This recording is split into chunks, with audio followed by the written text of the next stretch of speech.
요한복음 3장 36절에서 아들을 믿는 자에게는 영생이 있고 아들에게 순종하지 아니하는 자는 영생을 보지 못하고 도리어 하나님의 진노가 그 위에 머물러 있느니라 라고 말씀하셨습니다. 또 마가복음 16장 16절에서 믿고 세례를 받는 사람은 구원을 얻을 것이요 믿지 않는 사람은 정죄를 받으리라 하고 말씀하셨습니다. 이런 예수님 말씀에서 우리는 오직 믿는 자만이 구원을 받는다는 확고한 진리를 알 수 있습니다. 하나님의 아들 예수 그리스도를 참되게 믿는 자는 비록 그 믿음이 연약할지라도 영생이 있으며 하나님의 아들 예수 그리스도를 믿지 않는 사람은 영생을 보지 못하고 계속 하나님의 진노 아래에 있으며 마지막 날에 하나님께 정죄를 받아 큰 심판에 떨어질 것입니다. 이렇듯 믿음은 우리가 구원을 받는 데 있어서 가장 중요한 부분입니다. 자, 이렇게 중요한 믿음이 어디서 오는 걸까요? 히브리서 12장 2절은 믿음의 주요 또 온전하게 하시는 이인 예수를 바라보자 라고 했습니다. 여기서 한글로 주라고 되어 있는 말은 이제 킹제임스 영어 성경을 보면 author라고 했습니다. 그러니까 예수님이 바로 우리의 믿음을 만드시는 분이라는 뜻이 됩니다. 여기에 해당되는 헬라어 단어에는 또 큰 지도자라는 뜻도 있습니다. 또 이어서 예수님이 우리의 믿음을 온전하게 하시는 분이다 라고 히브리서가 말하는데 여기서 온전하게 하시는 이라는 말은 완성시키신다는 뜻입니다.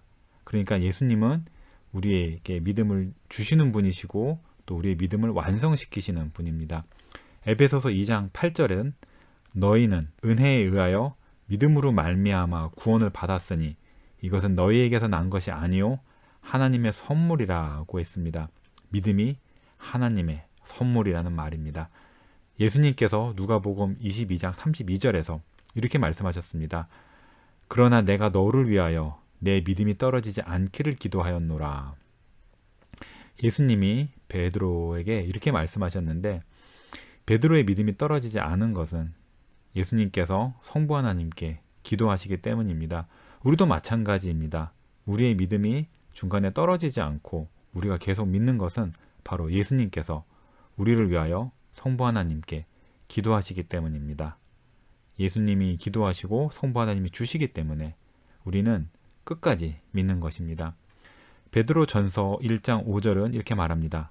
너희는 말세에 나타나기로 예비하신 구원을 얻기 위하여 믿음으로 말미암아 하나님의 능력으로 보호하심을 받았느니라. 이 말씀에서 우리는 하나님께서 하나님의 능력으로 우리를 믿음 안에 머물도록 지키신다는 것을 확실히 알 수 있습니다.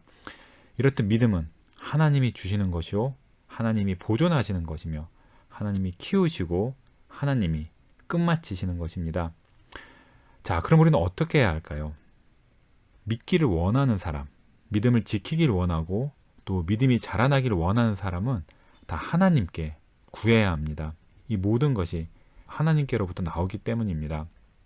동시에 믿음이 있는 사람마다 하나님께서 나에게 믿음을 주신 거라는 것을 인정하고 하나님께 영광을 돌리며 또 믿음을 더해달라고 기대하면서 기도해야 됩니다.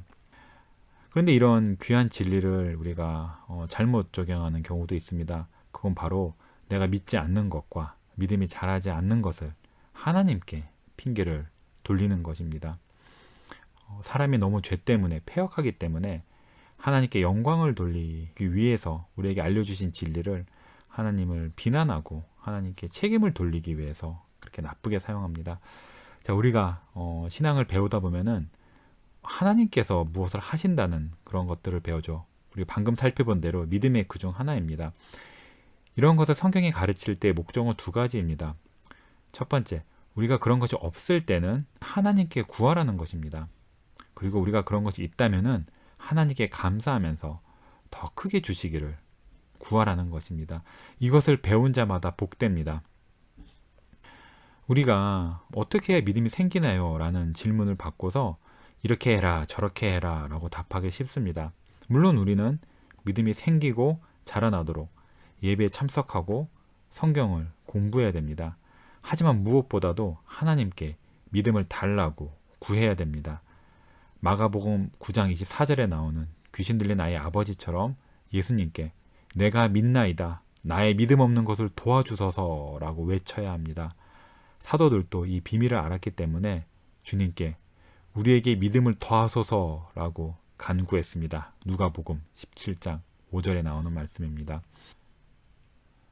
자, 우리가 지난 시간에 성경에서 믿음이라는 말을 쓰지만 사실은 구원받는 참된 믿음이 아닌 것 세 가지를 살펴보았습니다.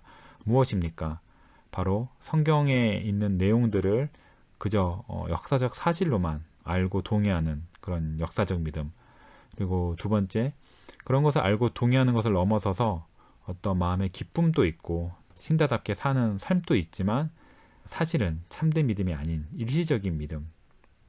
그리고 또 어떤 기적이 일어날 수 있다고 확신하고 또 심지어 그런 기적이 나에게 일어났다고 보고 또 그런 기적을 행할 수 있는 그런 능력이 있지만 사실상은 구원받지 않는 기적적 신앙도 있다고 했습니다. 자, 그러면 참된 믿음은 무엇일까요? 로마서 10장 10절은 이렇게 말합니다. 사람이 마음으로 믿어 의에 이르고 입으로 시인하여 구원에 이르느니라. 여기서 보면은 마음으로 믿는다고 했습니다. 여기서 마음이라는 것은 우리의 겉으로 드러나는 것들 또는 우리의 지성이나 행동에 반대되는 개념으로서의 마음이 아니라 우리의 영혼 전체를 가리킵니다. 그렇기 때문에 그리고 우리의 영혼의 활동에는 지정의가 있잖아요. 지식과 정서와 의지 이 세 가지가 있기 때문에 우리 믿을 때에는 이 지식과 정서와 의지가 다 작용을 합니다. 먼저 지식을 살펴보겠습니다. 믿는 데 있어서 지식은 반드시 필요합니다. 알지도 못하는 것을 믿는다고 말할 수는 없습니다. 알지도 못하는 것을 믿는다고 붙잡는 것은 믿음이 아니라 맹신입니다. 로마 카톨릭이 이런 식으로 맹신을 부추기죠. 하지만 알지 못하고서는 믿을 수 없습니다. 아는 것이 믿음에 있어서 매우 중요한 부분이지만 그렇다고 해서 모든 것을 동시에 한꺼번에 다 알고 다 깊이 이해해야 된다는 말은 아닙니다. 밝히 다 알지는 못해도 진짜로 아는 것이 있습니다. 이사야서 53장 11절은 이렇게 말합니다. 그가 자기 영혼에 수고한 것을 보고 만족하게 여길 것이라. 나의 의로운 종이 자기 지식으로 많은 사람을 의롭게 하며 또 그들의 죄악을 친히 담당하리로다. 여기서 하나님이 말씀하시는 나의 의로운 종은 바로 아들 예수님입니다. 그리고 여기서 그 의로운 종이 자기 지식으로 많은 사람을 의롭게 한다고 그랬는데 하나님의 아들의 자기 지식은 사람들이 예수님을 아는 지식을 말합니다. 그러니 이 말씀은 예수님을 아는 지식이 있어야지만 의롭다함을 받을 수 있다는 말입니다. 요한복음 17장 3절은 이렇게 말합니다. 영생은 곧 유일하신 참 하나님과 그가 보내신 자 예수 그리스도를 아는 것이니이다. 또 요한복음 6장 40절에서 예수님이 이렇게 말씀하십니다. 내 아버지의 뜻은 아들을 보고 믿는 자마다 영생을 얻는 이것이니 마지막 날에 내가 이를 다시 살리리라 하시니라 라고 하셨습니다. 여기서 아들을 본다는 말은 아들을 안다는 말입니다. 하나님의 아들 예수 그리스도를 알고 믿어야지 영생을 얻는다고 하나님께서 말씀하십니다. 또한 로마서 10장 17절은 이렇게 말합니다. 그러므로 믿음은 들음에서 나며 들음은 그리스도의 말씀으로 말미암았느니라. 또 요한복음 6장 45절은 이렇게 말합니다. 선지자의 글에 그들이 다 하나님의 가르치심을 받으리라 기록되었은즉 아버지께 듣고 배운 사람마다 내게로 오느니라. 자, 그러니 우리가 하나님의 말씀을 듣고 배우지 않고서는 예수님께로 갈 수가 없습니다. 예수님께로 간다는 것은 우리가 뒤에서 다루겠지만 믿음의 아주 중요한 가장 중요한 동작입니다. 고린도후서 4장 2절을 보면 오직 진리를 나타내므로 하나님 앞에서 각 사람의 양심에 대하여 스스로 추천하노라 라고 했습니다. 이렇듯 우리는 나타난 진리를 알아야만 합니다.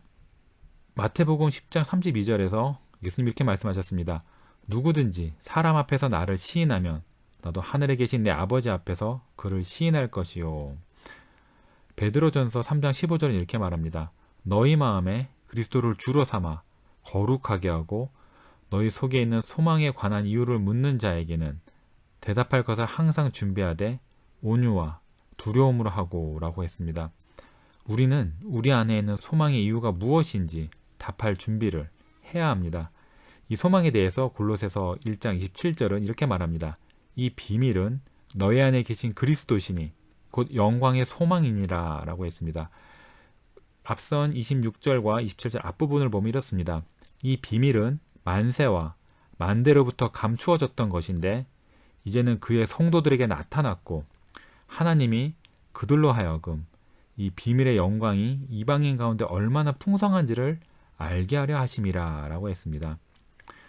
믿는 사람이 성도들에게는 만세 만대로부터 감추어졌던 비밀이 밝게 드러납니다. 이 비밀이 그리스도입니다. 즉 믿는 성도들에게는 그리스도가 드러납니다. 즉 구원의 비밀인 그리스도를 아는 자만이 자기 안에 그리스도가 계신 것입니다. 이렇듯 믿음에서 지식은 참으로 중요합니다. 여러분들은 구원의 비밀이자 우리 소망의 비밀인 그리스도를 알고 있습니까? 예수님에 대해서 내가 아는 것이 적은 수의 사람들에게만 나타난 비밀이라서 많은 사람들이 모르고 있는 것이라 할 만큼 예수님을 아는 참된 지식이 있습니까? 주께서 여러분 모두에게 그리스도를 드러내 주시기를, 그래서 여러분들이 그리스도를 아는 지식이 있기를 기도합니다. 자, 지금까지 믿으려면 먼저 알아야 한다고 했습니다. 하지만 단지 알아서는 안 되고 안 내용이 진리라고 동의해야 됩니다.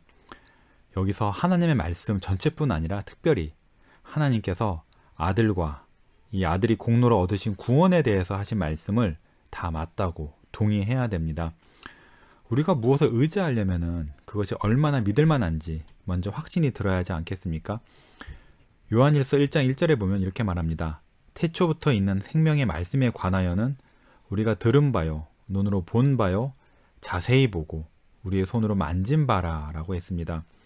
사도들은 예수 그리스도에 대해서 확실하며 참되고 견고한 진리로 알았습니다. 그냥 머리로만 안 것이 아닙니다. 듣고 보고 자세히 보고 만진 바 되었다고 할 정도로 자기의 모든 경험으로 예수님을 안 것입니다. 이건 단지 남에게 들은 말이나 또는 성경이나 책에서 배운 말을 그대로 따라하는 것이 아니라 자기가 직접 예수님을 인격적으로 만나서 아는 것입니다. 이렇게 알아야지만 확신을 가지고 말할 수 있습니다. 그래서 사도는 믿음을 보고 히브리서 10장 22절에서 충만한 확신이라고 했습니다. 한글로는 온전한이라는 말을 썼는데 헬라어로 충만한 확신이라는 뜻입니다. 디모데전서 1장 15절을 보면 이렇게 말합니다. 미쁘다 모든 사람이 받을 만한 이 말이여 그리스도 예수께서 죄인을 구원하시려고 세상에 임하셨다 하였도다. 죄인 중에 내가 괴순이라. 여기서 사도는 복음이 모든 사람이 받을 만한 미쁜 말, 참되고 신뢰할 만한 말이라고 했습니다. 또 요한복음 5장 9절에서 10절로 보면 만일 우리가 사람들의 증언을 받을진대 하나님의 증거는 더욱 크도다. 하나님의 증거는 이것이니 그의 아들에 대하여 증언하신 것이라. 하나님의 아들을 믿는 자는 자기 안에 증거가 있고 하나님을 믿지 아니하는 자는 하나님을 거짓말하는 자로 만드나니 이는 하나님께서 그 아들에 대하여 증언하신 증거를 믿지 아니하였음이라. 사도는 하나님의 증거가 크다고 했습니다. 이 큰 증거를 믿지 않는 자는 하나님을 거짓말장으로 만드는 것을 알 만큼 사도는 하나님이 아들 예수 그리스도에 대하여 성경에서 하신 말씀들이 하나님의 진실하심이 달려있을 만큼 크고 확실한 증거라는 것을 깨달았습니다. 하나님께서 아들 예수 그리스도에 대하여 성경에서 나타나신 이 말씀들이 참으로 확실하며 나의 모든 것을 걸 만큼 든든하다고 확신하십니까? 제가 확신이라는 말을 썼다고 해서 지금 제가 여러분들에게 구원받았다고 확신하십니까? 또는 그리스도가 나의 구주라고 확신하십니까? 라고 묻는 것이 아니라는 사실을 아셔야 됩니다. 이런 확신은 믿음의 본질에 속하지 않고 믿음을 따라오는 열매에 속합니다. 저는 지금 여러분들에게 그리스도로 구원받았느냐라고 묻는 것이 아니라 그대가 보시기에 하나님께서 하신 말씀이 다 확실하며 그리스도가 그들을 온전히 구원할 능력이 있다고 확신할 수 있는지를 묻는 것입니다. 이렇듯 하나님의 말씀과 그리스도의 능력에 대한 확신은 믿음의 본질에 속합니다. 자, 지금까지 우리가 하나님을 참되게 믿는다면 하나님의 모든 말씀, 특히나 예수 그리스도에 대한 참된 지식이 있어야 되며 또 이 말씀이 참으로 확실하며 말씀과 그리스도가 내가 참으로 신뢰할 만하다는 그런 확신이 있어야 된다고 했습니다. 이런 지식과 확신이 있습니까? 있다면 복됩니다. 하지만 이것만으로는 참된 믿음이 되지 않습니다. 여기에 더해서 가장 중요한 부분이 하나 남아 있습니다. 그것들은 다음 시간에 다룰 수 있으면 좋겠습니다.